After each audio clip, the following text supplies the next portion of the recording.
Hey friends, see I have finally reached. ये देखिए मैं आ गया और इतनी खूबसूरत जगह है ये। देखिए ये है फार्म हाउस। ये जो एरिया आप देख रहे हैं, पेड़ देखिए, ये पूरा बाग देखिए। और जब मैं वहाँ यहाँ पर पहुँचा हूँ तो मुझे तुरंत ये दिख गया जो अब यूज़ नहीं होता। मुझे याद है मेरा बचपना भी ऐसे ही लैंप में पढ़ाई कर कर के बीता है। और इस स्ट्रक्चर को आप देखिए, ये अब नहीं पाया जाता कहीं पर भी। यहीं पर लोग आराम करते हैं। आप ये पूरा देखिए, और अभी देखिए वो बैठे हैं। My friend is sitting right over there. मैं यहाँ पहुँच चुका हूँ। अब उनसे बात करते हैं और देखते हैं किस तरह समस्याएं वो झेलते हैं। वो देखिए ही सिटिंग दे, देखिए बहुत हंसमुख हैं। अब इनसे बात करते हैं। और ये पूरे फार्म हाउस का सर्वे करते हैं। He is very nice and I admire him a lot. He is very grounded, very down to earth. और चूंकि now we are dealing with this electronic device, तो अब ये नेक बैंड मैं उनके गले में करता हूँ कि जिससे आवाज़ साफ सुनाई दे। ये लीजिए, इसको बस ऐसे गले में डाल लीजिए, पूरा पहन लीजिए। हाँ, चलिए अब पूरा विजिट करते हैं। अब आप हमको ये दिखाइए, ये पूरा जो आपका फार्म लैंड है, किस तरीके से आप यहाँ पर आपने क्या क्या किया और क्या क्या चैलेंजेस आप फेस करते आए हैं। जैसा कि आप सभी जानते हैं, खेती में तरह तरह के चैलेंजेस आते हैं। हर जॉब में आता है, हर काम में आता है, वो तो खेती में भी है।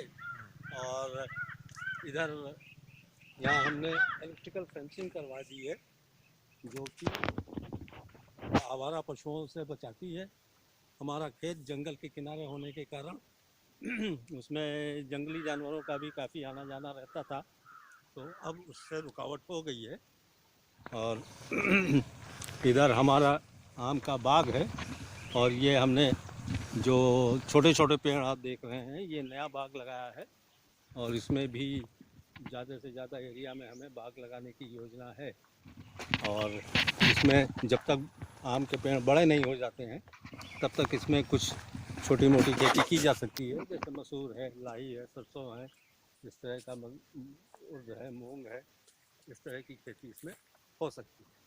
ये तालाब अभी हमको दिखा, ये तो काफी पुराना लग रहा है। हाँ, ये तालाब काफ़ी पुराना है, हमारे पिताजी के ज़माने का है। हम्म। और अब इस तालाब को थोड़ा रिनोवेट करके, ठीक ठाक करके, साफ सफाई करके हमने उसको बड़ा बना दिया है। इसमें भी मछलियाँ हैं, मगर मछलियों का ग्रोथ बहुत अच्छा नहीं होता, इसलिए हम अपने खाने पीने के लिए इसको इस्तेमाल करते हैं। तो अब तालाब के किनारे काफ़ी झाड़ झंखाड़ और इस तरह से जंगली पौधे उग आए हैं, जिनको कि साफ़ करने की ज़रूरत है। और फिर इस तरफ हमारा है गन्ना। गन्ने की खेती में अक्सर थोड़ी दिक्कतें आती हैं। पहला तो ये है कि गन्ने का रेट रिवाइज नहीं हो रहा है पिछले कई साल से। और फिर उसके बाद ये कि गन्ने की सप्लाई और पर्ची वगैरह से संबंधित परेशानियां हैं। मगर चलिए, ये सब भी हम लोग रोज़ झेलते हैं, देखते हैं। लाइफ है तो लाइफ में चैलेंजेस होते ही हैं, हाँ हाँ, लाइफ नहीं में। तो जिंदगी जीने का मजा भी नहीं हाँ आता। हाँ, वो तो चैलेंजेस, एवरीडे चैलेंजेस हमको फेस करने हैं। और फिर उसके उधर हमारा है आम का बाग। हम्म। आइए इधर, तो देखते हैं आम के बाग में। आम के बाग कई टुकड़ों में है। कुछ ऐसे पेड़ हैं जो बहुत पुराने हैं, हमारे पिताजी के ज़माने के। और उसके बाद फिर आम के बाग को और बढ़ाया गया, और बढ़ाने के साथ ही अभी उसको और हम उसको और भी बड़ा कर रहे हैं। और फिर हम आपको दिखाते हैं थोड़ा इसमें और दूसरे फसलों की तरफ, जिसमें कि अभी लगभग गेहूं की फसल तैयार होने को है, और उम्मीद है कि जल्दी ही वो कटने की हालत में आ जाएगा। और यहाँ पर हमारा एक ट्यूबवेल है, जिससे सिंचाई की व्यवस्था होती है। और इसके साथ ही यहाँ से हमने इलेक्ट्रिकल सोलर फेंसिंग ये करवा दिया, जिससे कि हमें जंगली जानवरों से और दूसरे जानवरों से हमें नुकसान ना हो, वो इसमें घुस नहीं पाते हैं। और ये पूरे एरिया में मेरे ख्याल से जानवरों का भी बड़ा अब खतरा है। जी, अब हमारा खेत जो है वो जंगल से बिल्कुल लगा हुआ है। हाँ हाँ। बीच में एक सड़क, उस तरफ जंगल, इस तरफ हमारा खेत। हम्म। तो अब जंगल से जानवर अक्सर इधर आने की संभावना रहती है, हाँ हाँ। तो इसलिए इस तरह की कोई रोक रुकावट, फेंसिंग, ये सब की आवश्यकता पड़ती है। तो और फिर ये हमारा थोड़ा अभी गन्ना सप्लाई होने को बचा है, और फिर इधर हमें फिर खेत में खाली खेत है जिसमें कि हमें गन्ने की नई बुआई करनी है। और आम का फसल भी इस साल काफ़ी अच्छा आया है, बौर तो काफ़ी अच्छे हैं।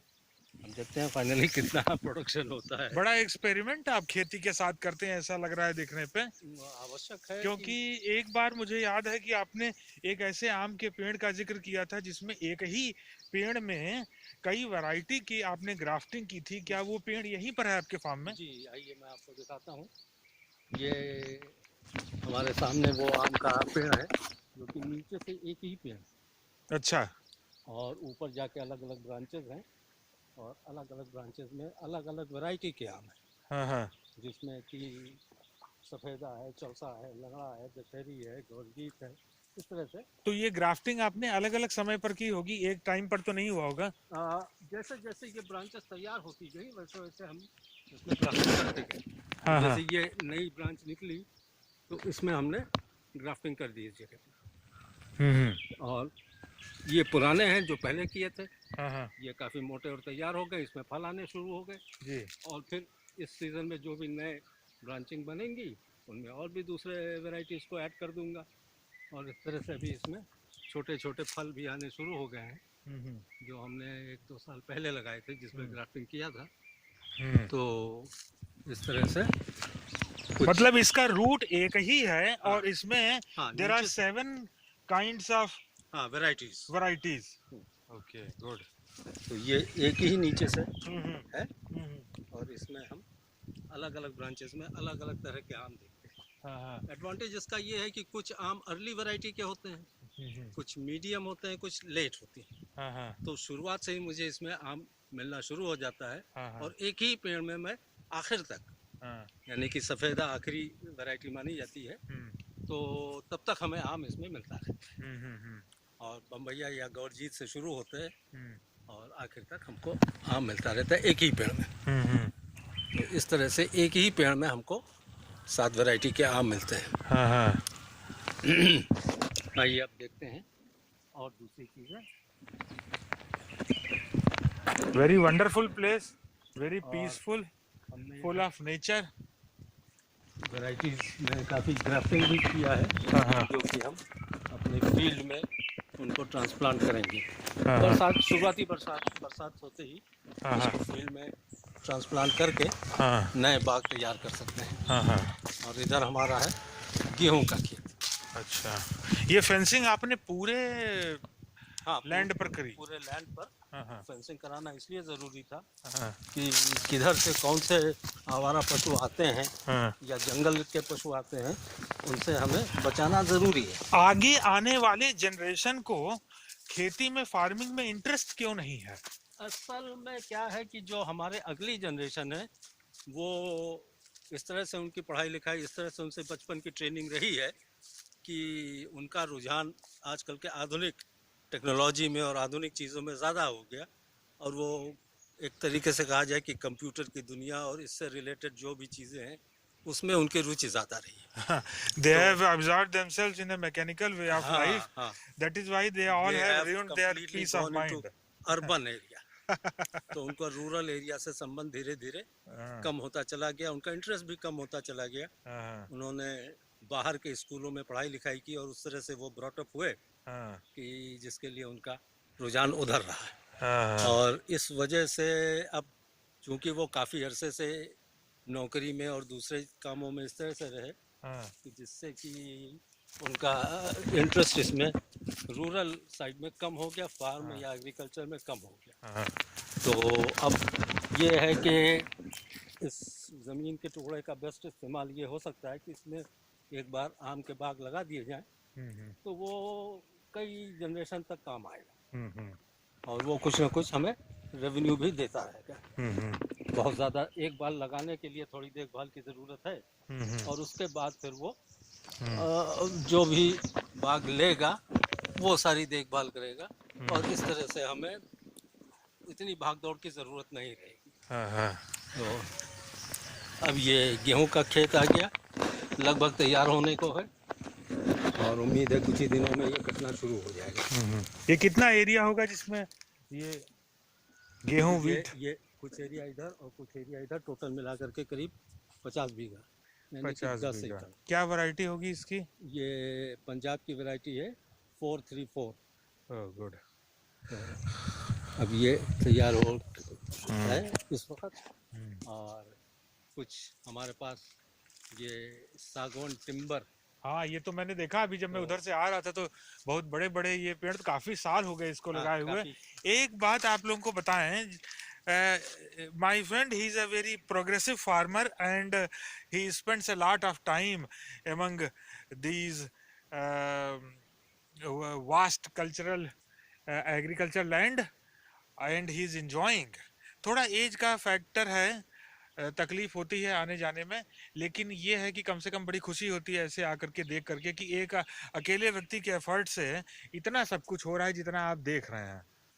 और अब ये गेहूं कट जाएगा, उसके बाद फिर अगले फसल की तैयारी होगी। हाँ हाँ। और अगले फसल में फिर धान और दूसरी फसलें हैं मुख्य रूप से। तो अब आइए चलते हैं दूसरी तरफ। तो इस पूरे एरिया की देखभाल करने के लिए आपके पास कुछ हैंड्स होंगे? हाँ, जो हेल्प करते हैं इन सब कामों में? हाँ हैंड्स हैं। एक तो हमारा मुख्य जो है वो मैनेजर है, वो जिम्मे है कि उसको लेबर अरेंज करना और जो जो काम है उसको करवाना, और वो उसकी रेगुलर 24 घंटे यहीं रहता है, वो देखभाल करता है, और हम डेली आते जाते हैं, जो भी डे टू डे प्रॉब्लम्स हैं वो मैं सॉल्व करता हूँ। तो इस तरह से मैनेजर मीन्स यहाँ के लैंग्वेज में उसको सिरवार बोलते हैं। सिरवार कहा जाता है। हाँ, लोकल लैंग्वेज में उसको सिरवार कहते हैं। वो अपनी पूरी फैमिली के साथ यहीं पर रहता है 24 घंटे। तो जो भी ऐसी समस्याएं आती हैं उससे वो लोकल समस्याओं से वो उसको सॉल्व करता है, और डे टू डे मैं आता हूँ, अगर कोई भी ऐसी दिक्कत है तो उसको मैं देखता हूँ, और इस तरह से काम होता है। हाँ। और इसकी दवाई हम थ्रेशर से करेंगे। ये क्या है, मसूर है? हाँ, देसी? हाँ देसी मसूर है। हाँ हाँ। अब इसमें अगर आप देखें तो इसमें से ये मसूर के दाने आपको दिखाई देंगे। हाँ हाँ हाँ। ये मसूर के दाने हैं, और ये थ्रेशिंग होने के बाद ये अलग हो जाएगा, और ये दाल के रूप में हम लोग इस्तेमाल करते हैं। हाँ हाँ। ये है। तो जो भी प्रोड्यूस होता है, जो कुछ भी पैदा होता है, क्या उसको बेचते भी हैं? हाँ हाँ, प्रोड्यूस होता है, कुछ ऐसा है कि थोड़ा बहुत तो अपने खाने के लिए रखते हैं, हाँ हाँ और बाकी हम सेल करते हैं। हाँ हाँ। तो इस तरह से बाकी ज़रूरतों के लिए हाँ हाँ वो रेवेन्यू आता है, उससे काम चलता है, हाँ। और बाकी अपने खाने के लिए जो है वो अलग रख लेते हैं। तो एक्टिवली आपको खेती का काम करते कितना टाइम हो गया? हमें तो काफ़ी अर्सा हो गया, मेरा ख्याल है करीब 20-25 साल से तो ऊपर ही हो गया। ये आम का पेड़ है, इसमें छोटी छोटी अमियाँ आ गई हैं, इसको टिकोरा बोलते हैं हम लोग यहाँ की लोकल लैंग्वेज में। हाँ हाँ। और ये धीरे धीरे बढ़ते हुए पूरा आम तैयार हो जाएगा। हाँ हाँ। और काफी हम लोग राउंड लगाए। ये है आनंद।